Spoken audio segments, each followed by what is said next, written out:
I invite you to open your Bibles to Ephesians chapter 1, and we shall look at verses 3 and 4 of this chapter. Ephesians chapter 1, verses 3 and 4. Are we all there? Now I invite you to read together with me these two verses. Reading, Blessed be the God and Father of our Lord Jesus Christ, who hath blessed us with all spiritual blessings in heavenly places in Christ, according as he hath chosen us in him before the foundation of the world, that we should be holy and without blame before him in love. As you can see in today's bulletin, the title of today's message is Chosen in Him. Chosen in Him. Looking at this message this morning, it's going to be that message that would focus on this teaching and doctrine of God's election. God's election, as you can see the title, Chosen in Him. Now, whenever the subject of God's election is considered, one could not help but be amazed by the wonderful truth that God has determined before the foundation of the world that He would save a people out of His own good will and pleasure. However, as wonderful and amazing as it may be, it is one that has caused some confusion among the body of believers. Some would find it ridiculous that God would choose out of and among sinners whom He would save. In other words, alam kanila dili silang makatuo nga ang Ginoo nga balaan matarong magapili ug mao'y magapili kung kinsay iyang pagaluson gikan diha sa kinabag-an sa mga makasasala.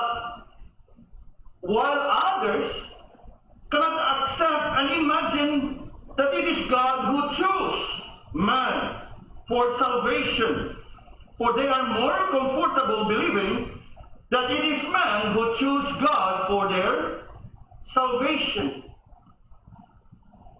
Looking at the scripture in view of this matter, mga kaibigan, I want us to understand that man in his sinful state and left in his own ways cannot seek God. Man in his lost sinful state and left to his own ways, he cannot seek God. We read in Romans chapter 3 verse 10 to 11, as it is written, there is none righteous, no, not one. There is none that seeketh, not understandeth. There is none that seeketh after God. On the other hand, we read in the Gospels how the Lord in His love seeks after sinners. For one, consider the Gospel of Luke, chapter 19 and verse 10. What does it say? For the Son of Man is come to what? To seek and save that which was lost. Now, that in itself, ask and wonder, who does the seeking? Who does the searching? Obviously the Lord, right? The Son of Man is come to seek and save. Who is it that He seeks and saves? The lost.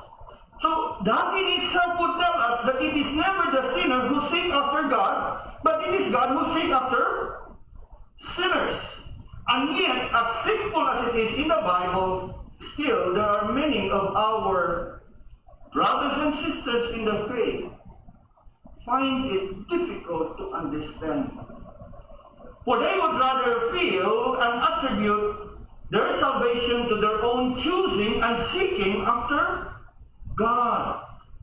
Now, mga kaibigan, as I have said a while ago, let us pray and let us be prayerful as we consider this message this morning.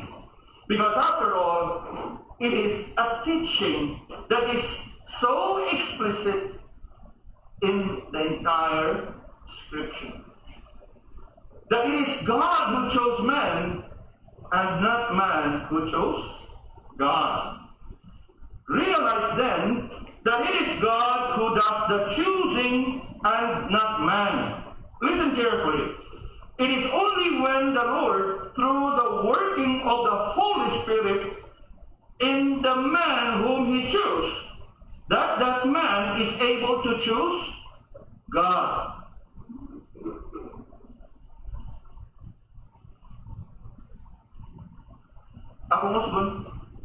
It is only when the Lord, through the working of the Holy Spirit in the man whom He chose, meaning in every person whom He chose, that man or that person is now able to choose God.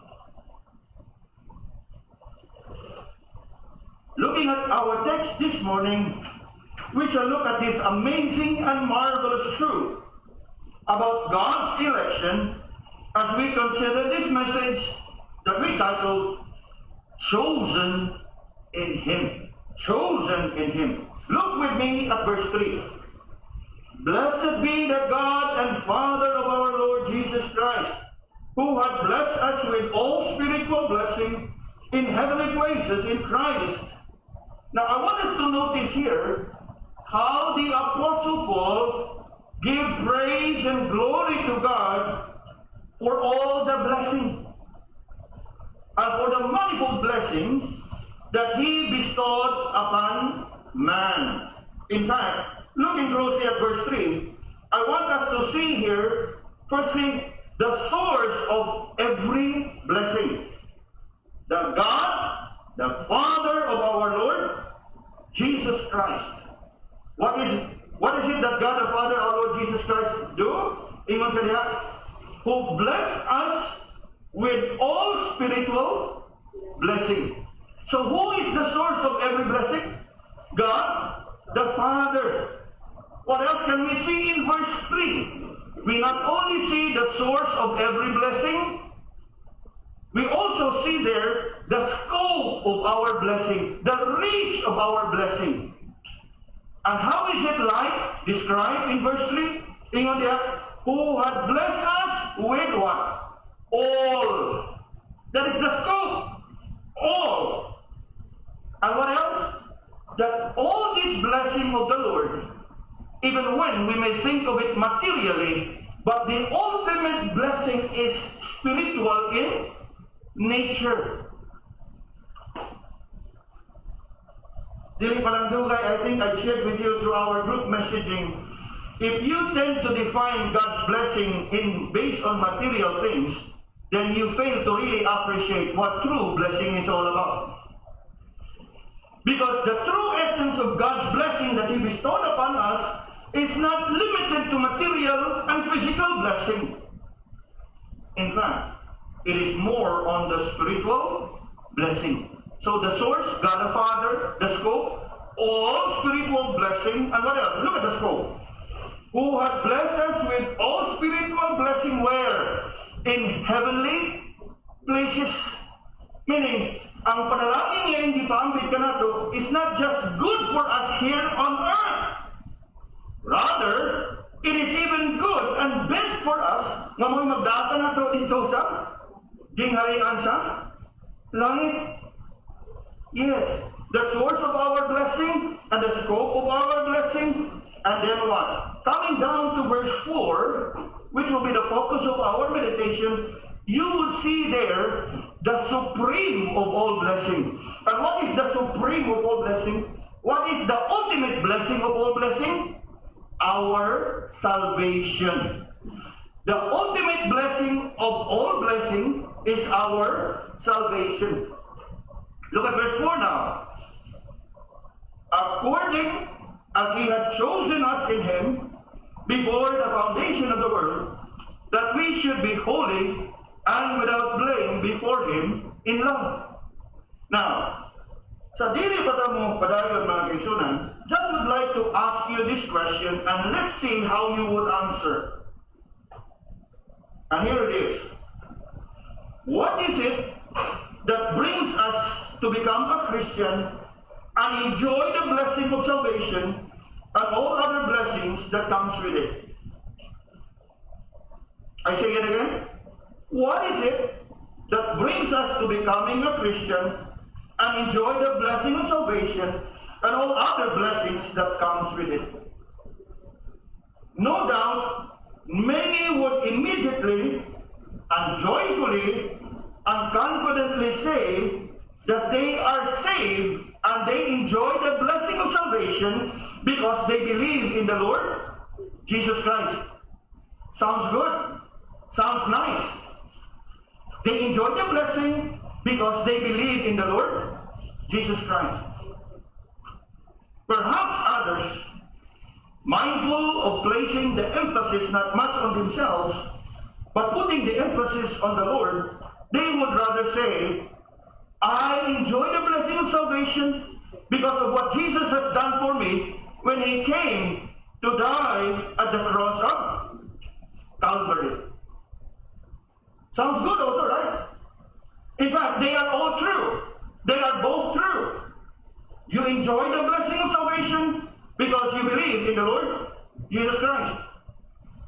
You enjoy the blessing of salvation because Jesus Christ died to save us from our sins. True. Both of these are true. But I want us to notice here in our text that the Apostle Paul did not begin his blessings of the Lord by outlining the gift of salvation by any of the two.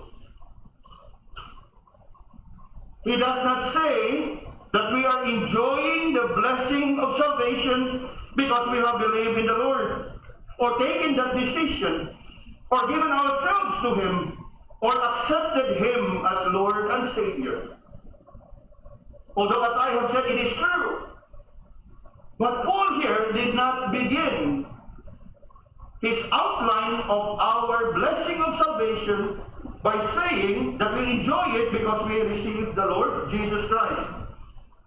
Neither does Paul mention here about the work of the Lord Jesus Christ Himself, though many would probably put this first place. Why are you able to enjoy the blessing of salvation? Because Christ died for my sins. Again, while it is true. But what is interesting is you cannot find it here in our text.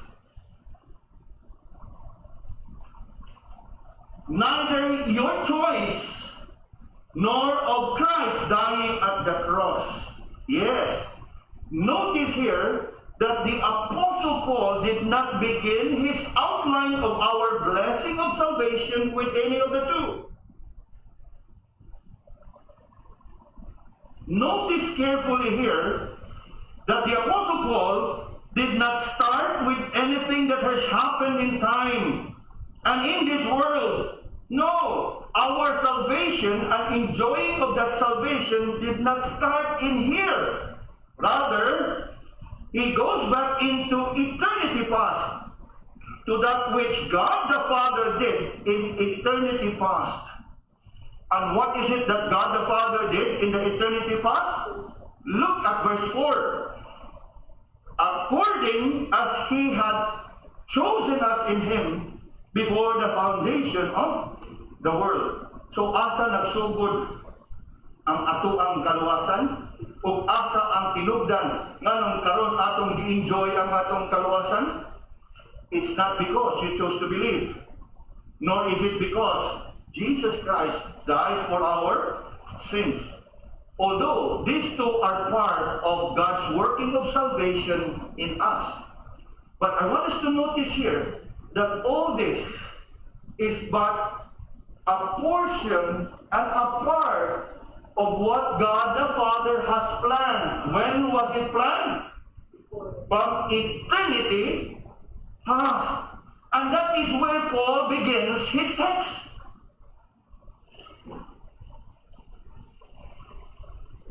Looking at verse 4 this morning, let us carefully consider the manner in which we are chosen in Christ by God the Father.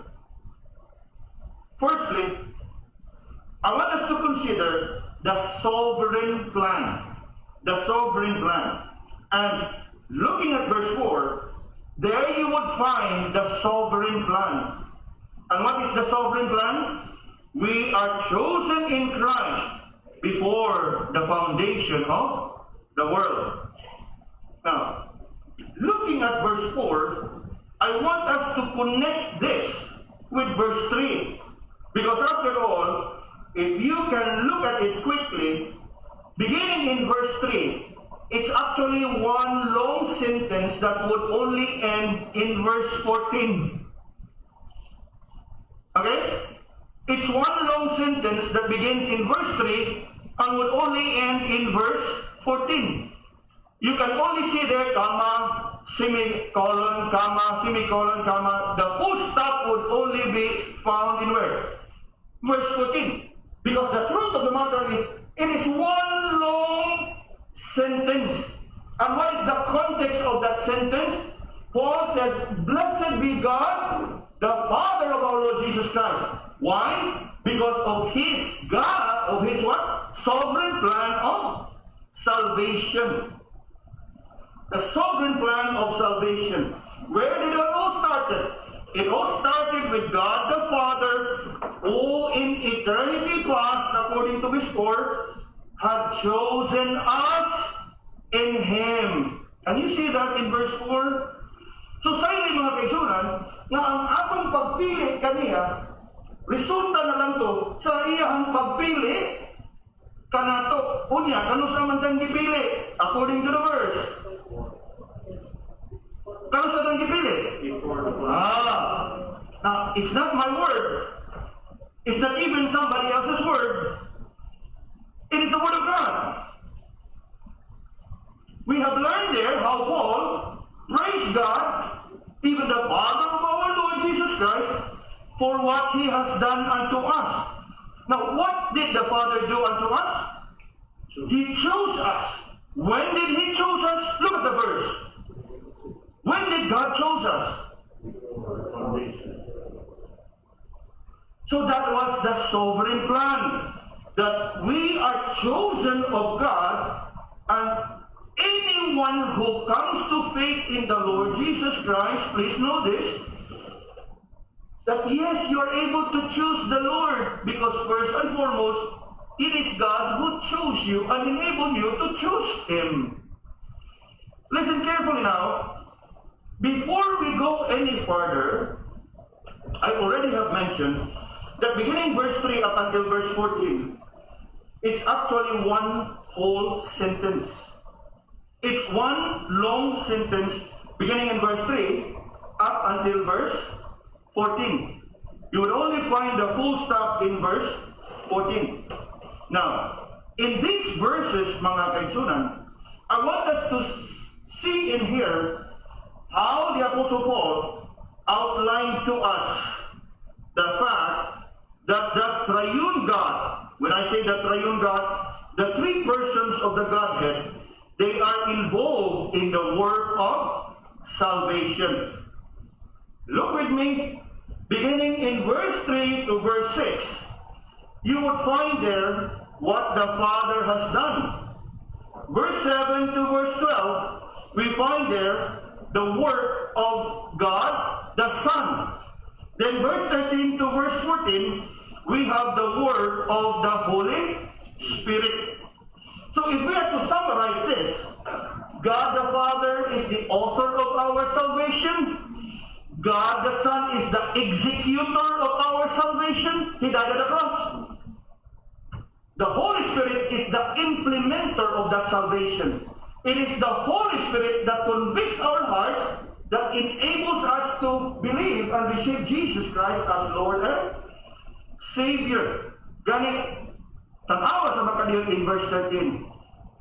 Talking now of the Holy Spirit, in whom ye also trusted, after that ye heard the word of truth, the gospel of your salvation, in whom also, after ye believed, you were sealed with the Holy Spirit of promise.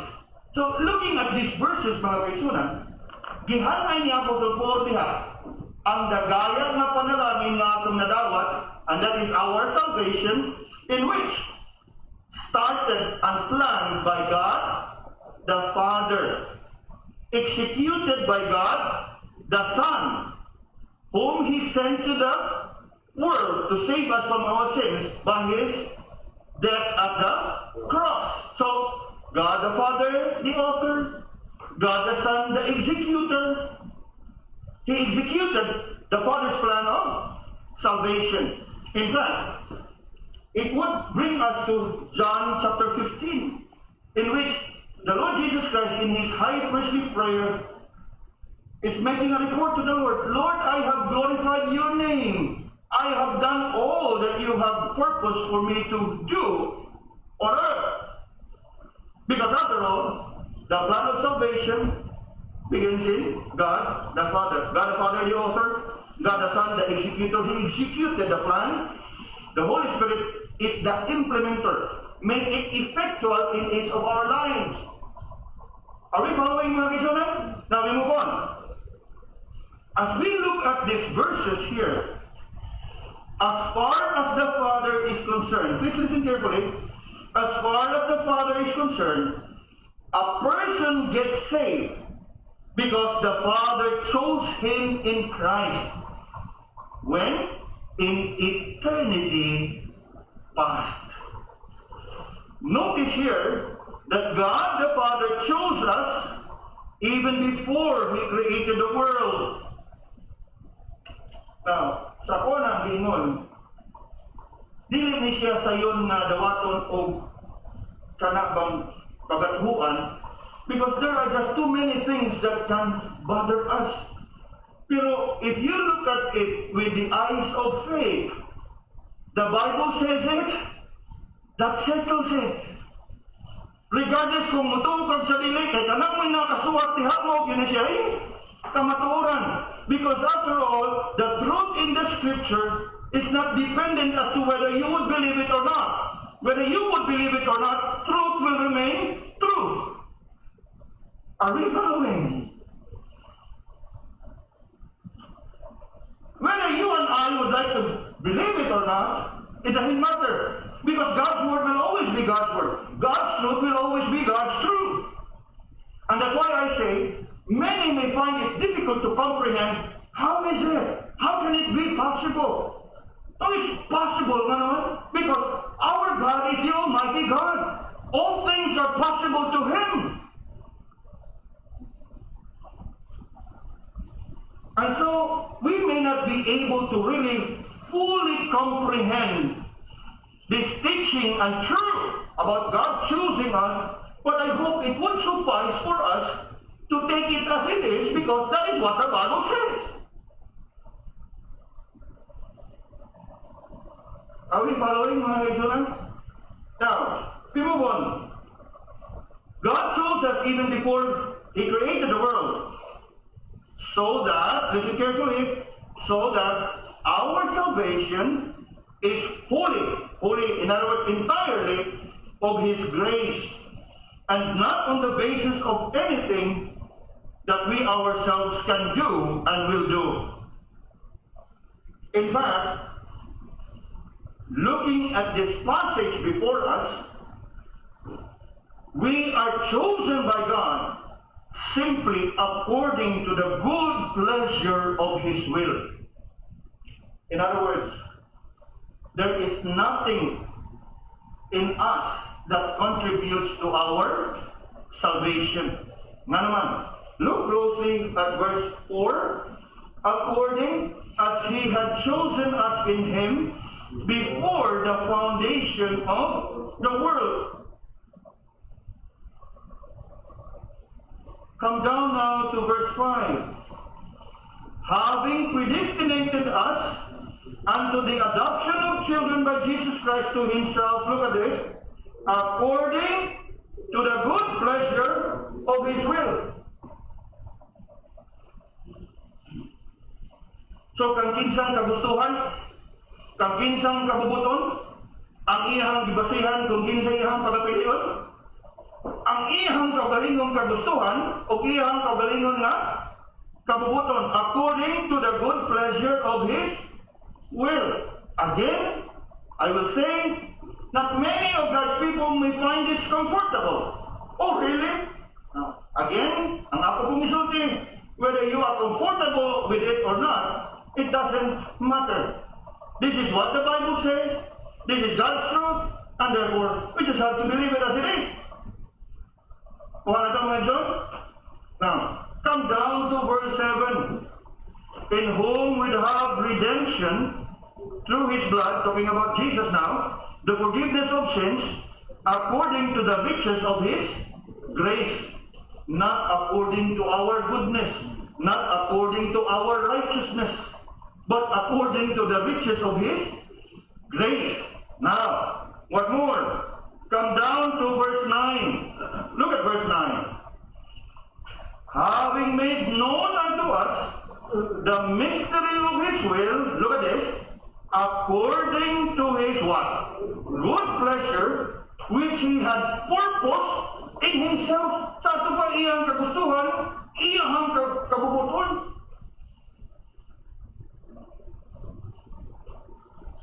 If it is not enough to convince you, come down to verse 11. In whom also we have obtained an inheritance, being what? Predestinated according to the purpose of him who worketh all things after the counsel of his own will. Now, putting all these verses together, it would bring us to this one truth, that we are chosen by God simply according to the good pleasure of his will. Kunya, unsa implication niya ng mga kaigsunan? Ang implication niya na mo kini, that our salvation is totally, entirely of God, and nothing from us, nothing pertaining to any contribution gikan sa tuwa. To put it even further, listen now, it means we are chosen by God out of the good pleasure of his own will, in spite of ourselves, in spite of the fact that we were sinners, in spite of the fact that we were enemies of God, in spite of the fact that we were aliens and even haters of God. Gani mga kaigsunan, I find it difficult to really imagine how is it that many of God's people can find it ridiculous that it is God who chose us and that man who chose God. And yet, they love to sing the amazing grace. If it is you who chose God, then it is not amazing grace. Because it is you who chose to be saved. And in fact, there is that line there in that song, Amazing Grace, how sweet the sound that saved a wretch like me. And what's the next line? I was once lost, but now I'm found. You were once lost, but now you say you are found. Meaning, somebody sought you and seek you to find you. You were not saved because you seek after God. You were saved because God seek after you and found you. That is what it says. I once was lost, but now I'm found. So what's the point? The point is, yes, man is saved, not because he seek after God, but it's all because, first and foremost, it is God who seek after him. Are we still following? The Son of Man came to seek and save that which was lost. And as I have said, man can only choose God and able to choose God when God the Father, who chose him through the working of the Holy Spirit, starts to work in that man that would enable that man to choose God. In and by himself, apart from the working of God in him, man is not capable of seeking, much less believing in God. And so as we look at this sovereign plan here, yes, the sovereign plan is what? We are chosen in Christ before the foundation of the world. Now, as far as God the Son is concerned, we were saved when he died for us at the cross. That is what we would read in verse 7. In whom we have redemption through his blood. And as I have said a while ago, many would put this first. Nganong naangko na to ang atong kaluwasan? Because Jesus Christ died for us at the cross of Calvary. Pero kung imog yung tanawang diha, it's not even the first. Because first and foremost, naangko na to ang kaluwasan because God the Father chose us even before the foundation of the world. Yes, it is God who chose man, and not man who chose God. It is all in the scriptures, mga kaigsunan. But we just don't have the time to look into all these passages. But perhaps one more verse would suffice. 2 Thessalonians chapter 2. 2 Thessalonians chapter 2. And look at verse 13 and 14. Are we all there? Our brethren joining us online, I hope you are also able to turn your Bibles into this passage of Scripture for your edification. 2 Thessalonians chapter 2, verse 13 and 14. And it says here, but we are bound to give thanks always to God for you, brethren, beloved of the Lord. Why? Look at this. Because God had from the beginning chosen you to... Who does the choosing? God. When was the choosing done? From the beginning. Because God had from the beginning chosen you to salvation. And how it is being accomplished to us? Through the sanctification of the Spirit, meaning the working of the Holy Spirit in you. And that working of the Holy Spirit in you is the one that enables you to believe in the truth. Look at your Bibles. Because God had from the beginning chosen you to salvation, to the sanctification of Spirit, and belief of the truth. In other words, it is the working of the Holy Spirit in you that enables you to believe and respond to the gospel that is preached to you.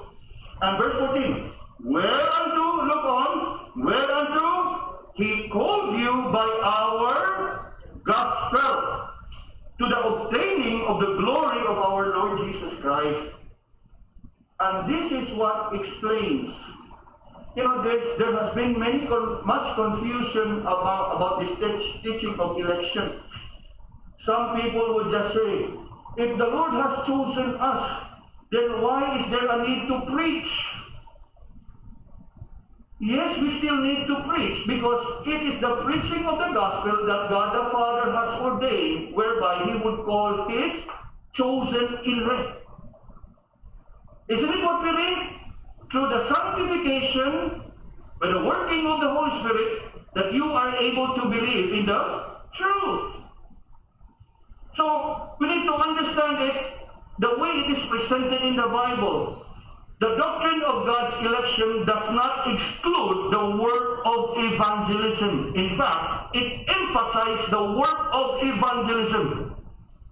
Because it is through evangelism that God's elect will be able to hear the gospel and will respond through the working of the Holy Spirit in them. Remember, faith cometh by hearing, and hearing the word of God.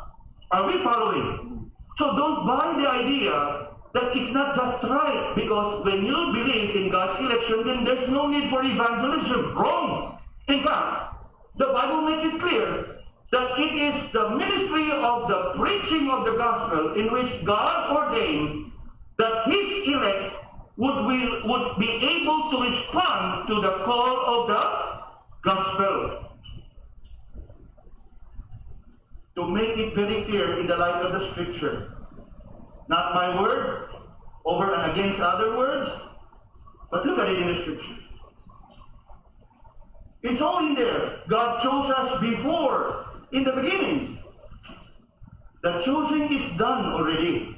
The calling is yet to be done and accomplished to those whom He would choose to save. Now look closely here.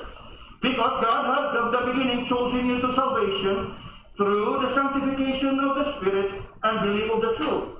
It is the way in which God would accomplish His calling, His elect, unto salvation. Now look again, whereunto Whereunto what? He called you. How were you called? By the preaching of the gospel. Nakuha na to? To the obtaining of the glory of our Lord Jesus Christ. So, please, look at these things in a biblical way and in a biblical manner.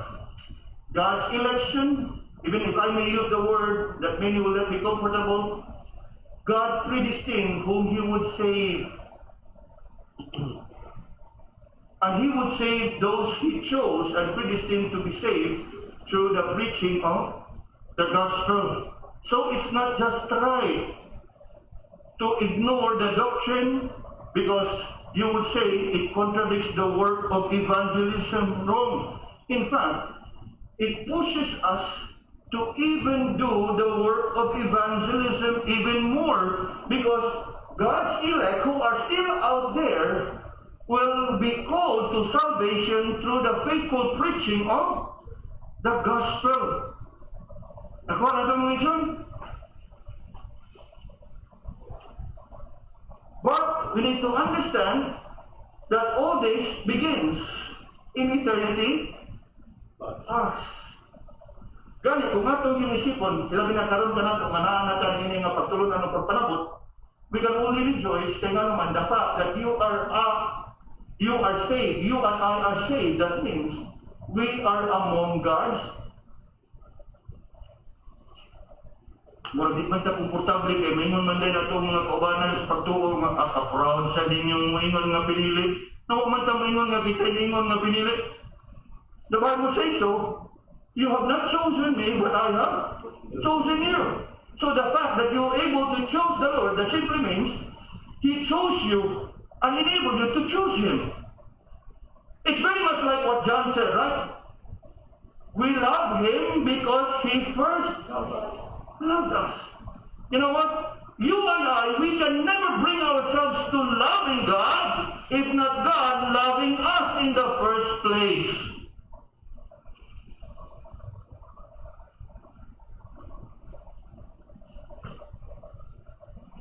Mao kana nga igo lang kita sa pag-awit. Wonderful grace of Jesus. Because in and of ourselves, we can never bring ourselves to loving Him, much less believing Him and surrendering our life to Him. Thanks be unto God that He chose us, that by the working of the Holy Spirit, He sanctified us, enabling us to believe in the truth. Whereunto we are called by the gospel, according to this verse. Not according to my words, but according to God's word. Now, moving on from the sovereign plan whereby we are chosen in Christ before the foundation of the world, we move on to consider the sanctifying purpose. From the sovereign plan, we move on to look at the sanctifying purpose. And what is the sanctifying purpose? Look here. We are chosen in Christ to be holy and without blame. Look at the last part of verse 4. It says there that we should be holy and without blame before Him. We were chosen to be holy. And as we think about the word holiness, it speaks about our sanctification, that we are set apart, that we are consecrated. We are chosen to be without blame before Him. That we are chosen to be saved from sin and to be sanctified before Him. Remember, the first point, the sovereign plan. Now, the sanctifying purpose. And here is the sanctifying purpose. God chose us in Him before the foundation of the world that we should be holy and without blame. Again, it is something that is just amazing na di na to matugkad. Kaya nga naman, look back at our own lives, how we live in sin, and how we enjoy and cherish doing every sin that we can think of. Ang iya talwa niya ng tanan, o katong balik-balikan, dipili dahil ka sa Ginoo. How would you consider yourself? Bulahan? How would you consider yourself? Blessed. That we can only sing amazing grace. Because this is the very purpose by which God chose us in Him before the foundation of the world, that we be the what? Holy and without blame. Now, kung atong mahinumduman, kung balik-balikan nato, what happened in the Garden of Eden? God created man, Adam and Eve, to commune and enjoy fellowship with Him. But because they fall into sin, what happens? They were separated from God. Now, God wants to bring us to Him. And how can He bring us to Him? He can only bring us to Himself by making us holy and without blame before Him. Are we following? And that is why God chose us in Christ before the foundation of the world, that we shall be holy and without blame. Now, notice here what Paul said. We are chosen in Christ to be holy and without blame. God chose us to be set apart unto Him before we had ever heard the gospel, even before we were born. Because as we have learned a while ago, it was decided even before the foundation of the world. Think about it. If I were to use the word that Paul used here, God, listen carefully, God predestinated those whom He would save and those who would belong to Him.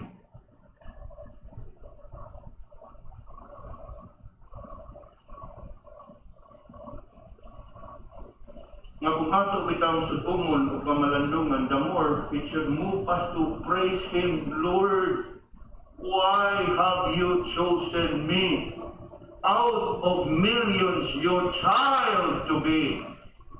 You know all the wrong I have done. Oh, how could you pardon me? Forgive my iniquity. Igot na lang kita sa pagpamutana.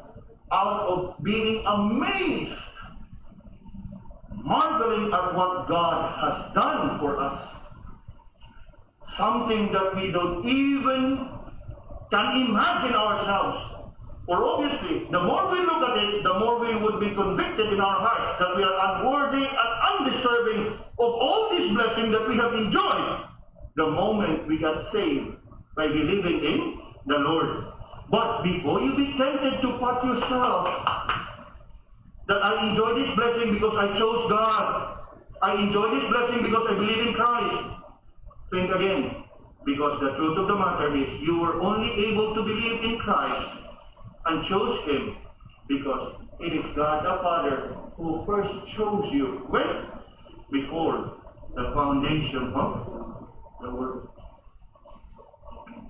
If you are not ready to accept this truth, then be ready not to sing the song or the hymn, Amazing Grace. I once was lost, but now I'm found. In other words, it is you. It is not you who found the Lord, but it is the Lord who found you. Remember, you were once lost. Now, that is what the Bible says. Even the word that I've used, predestinated, yes, some people mukisi-kisi ang pulong, but it's not my word. It is the word of God. Look again, verse 5. Having what? Look at verse 5. Having what? Predestinated us. Come down to what? Come down to verse 11. In whom we have obtained an inheritance, being what? Not my word. God's word. We are chosen in Christ to be holy and without blame. Now, I want us to notice here the word that Paul used to describe us to be holy and without blame. These are two terms that Paul used to describe our condition from different aspects. Holy or being holy or holiness describes more of our condition and standing before God. That we should be holy before Him, unto Him. Remember what the Bible says? Be ye holy, for I am holy. So that is what Paul here describes our condition. God chose us, and God chose us and chose to save us so that we would be holy before Him. Then what about the next phrase? Holy, and then what? Without blame. Now, without blame is but a reiteration of what holiness is like. But there is more to it. Whereas holiness would be more of the inward and integral purity, without blame would refer more to the external and outward manifestation of the purity. Holy and without blame.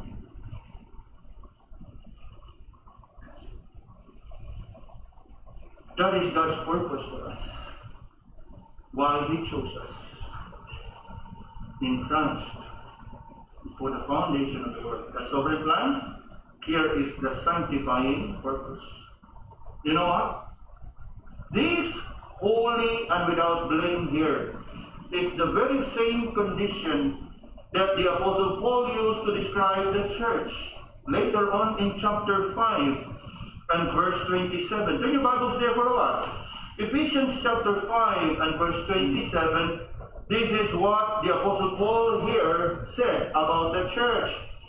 That he might present it to himself a what? A glorious church, not having spot or wrinkle or any such thing, but that it should be what? Holy and without blemish. Perfect. Pure.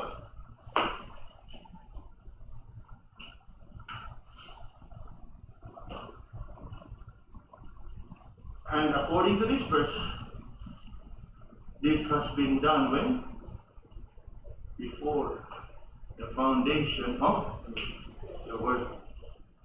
Johnny, we are so familiar with Ephesians 2:8, right? For by grace are ye saved through faith, not of what? Yourselves. It is a what? A gift of God. The gift of God. Gasa na siya gikan sa Ginoo kay una sa tanan, itakda kanandaan nga iyang luwason when? Before the foundation of the world. Unya, it was made clear in verse 9. Look at verse 9. Not of words, lest any man should boast. And verse 10 now. Look at verse 10. For we are His workmanship, created in Christ Jesus unto good works. And look at this portion. Look at the Bible. You don't look at me. Look at the Bible. Which God had ordained. So which God had ordained. When was this ordaining done? Before the foundation of the world. Look at the word they use. Before ordained. Sa ato pagitakda na nadaan. Very much like foreknowing and predestinating. Before ordained. In other words, gitakda na ng daan nga ikaw iyang pagpilion, iyang pagluwason nga haron ikaw mamahimong matarong, created in Christ Jesus unto good work, which God hath before ordained that we should walk in them. Meaning, sa wa kapadiha, gitakda na sa Ginoong daan nga ikaw iyang pagatawagon sa iyang kaluwasan, haron nga ikaw maglakaw sa pagkamatarong ug sa pagkabalaan. Isn't it amazing? Very amazing, mga kaijunan. Kaya the more we look at this, and the more we look at ourselves, the more we will be convinced that we really don't deserve. We are not worthy. And the more we should be thankful to Him, Lord, amazing grace, how sweet the sound that saved a wretch like me.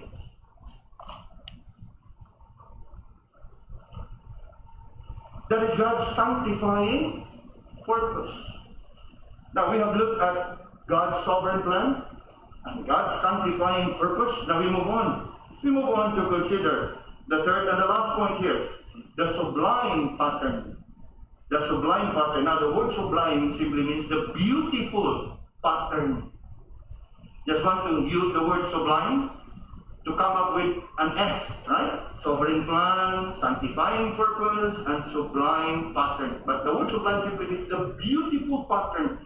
And why would I say it's a beautiful pattern? Look carefully. Because in the last part of verse 4, we learn there that God chose us in Christ before the foundation of the world, that we be holy and without blame before Him in love. Now, all this was done out of love.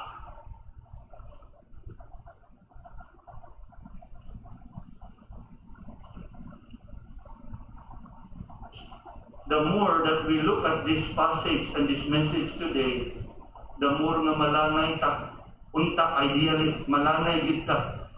Nga naman, we are unlovable. Yet God chose to love us. Because the choosing is done out of love. In love. It was not decided in haste. It was not decided hastily or accidentally or unfortunately. The one factor that motivates God choosing us is what? And look at yourself. Look at ourselves. The Bible tells us that we are at enmity with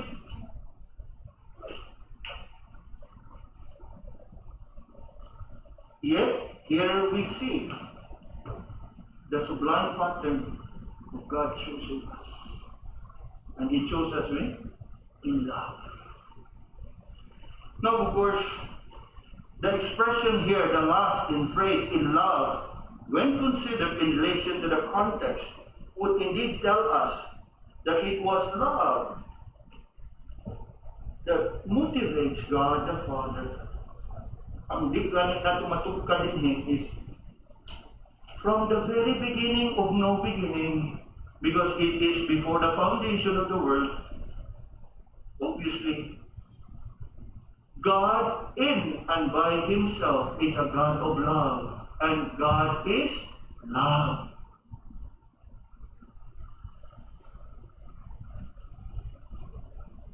And if you look at it, if you notice, verse 4 did not end with a period, right? As I have said, verse 3 to verse 14 is a one long sentence. So the word here, without blame, before Him in love, and then goes on, having predestinated us. It is out of love. Nagitagda sa Ginoo. It is out of love. Nagipili kita sa Ginoo. Now, think for a moment, mga kaigsunan, gani kita usahay na atay mga pangdahay o mga panghinaot nga bisan sa ato ang kawadon, sa ato ang gugma sa atong mga anak, murag na good girl o na good boy si Kuan ron, I must buy something for him or for her. Kunya, all of a sudden, nasig himo nga murag dili maayo, ano, na ko'y gana, dinalang ko mo, palit. Thanks be unto God that His love is unchanging. Nga iyahang itakda. Remember, when was the choosing done? From the eternity past. Now, obviously, He knows that we will be sinful by nature. And yet, it did not change what He has decreed and ordained to choose whom He would save. Nga kung atong tugkaron, pwede lagi para sa Ginoo nga mayon nga awa ko ilwason kay boss labado ko. Pwede din. We don't deserve. That's why it's really important in love. And I hope this would better help us and enhance our understanding and most of all our appreciation na Lord, imo yun yung tanan, wag yung amo ani. Because it was all done in love. And so as we look at this mga kaibigan, we are chosen in Him, we are chosen to be holy without blame, and all this choosing is done in love. Although we cannot fully grasp of how God chose us before the foundation of the world, we can rejoice in the fact and praise Him, for He has chosen us. Wonderful. Nindot na kayo na, no? That God chose us. Then what about this? God chose us in love. Not grudgingly, not hesitatingly, but cheerfully, joyfully, lovingly.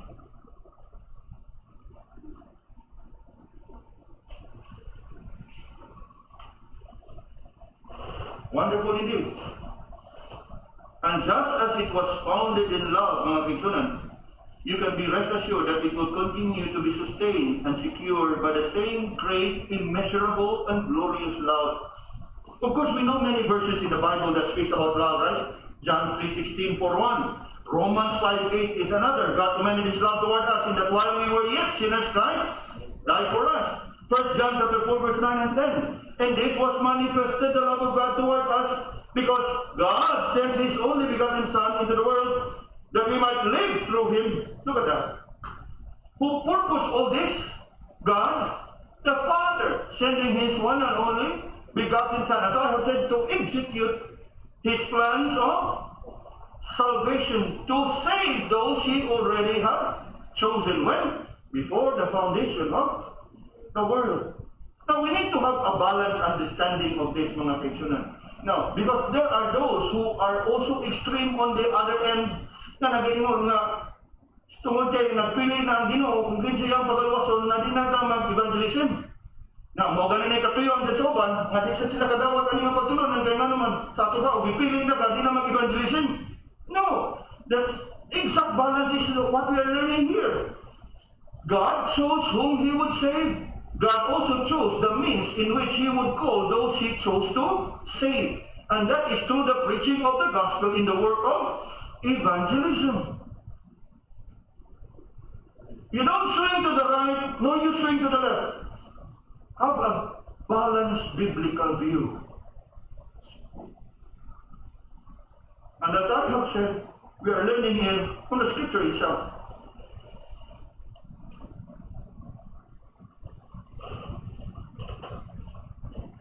Think about it. The sublime pattern, we are chosen in Christ in love. Even when we are undeserving, even when we had no love for Him, even when we had gotten astray and wandered far from Him, even when we were enemies of God, God so loved us that He sacrificed His only begotten Son for the perfect atonement to save us from our sins and for eternal death, and gave us instead what? Eternal life. Indeed, what manner of love is this? And may I say that it is infinite, it is immeasurable, it is immense, beyond compare and beyond comprehension. And therefore, it is incomprehensible and incomparable. What manner of love is this? This is it. Infinite, immeasurable, immense, incomprehensible, and incomparable. Think about it, meaning kabuntagon mga kaitsunan. How blessed you are. How blessed we are. Not just because we chose to love God, but because, as we have learned this morning, God chose us in love. You know, what more? Now, please give me another few minutes. When God chose us in love unto eternal life, it goes without saying that God would see to it that He will keep us and secure us in love for eternity. Okay? It begins with love. It also would end in love. Consider what Paul said, Romans chapter 8, verse 35. It says there, who shall separate us from the love of Christ? Shall tribulation, or distress, or persecution, or famine, or nakedness, or parents, or sword. Yes, Paul brings all these things to our attention. Maubanay, makapahimulat ka nato sa gugma sa atong Ginoo.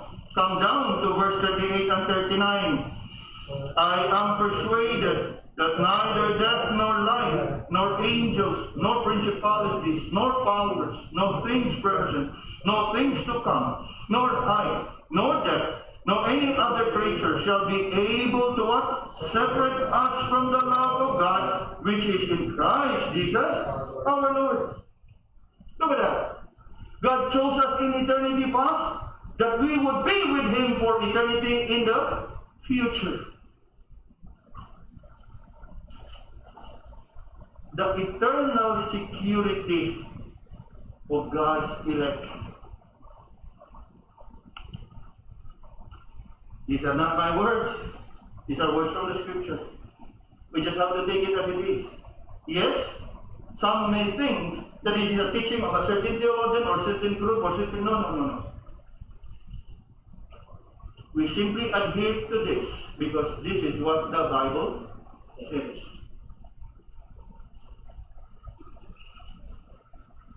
The Apostle Paul teaches this. Augustine teaches this. Calvin teaches this. All the reformers teach this. We also teach this because it is from the Word.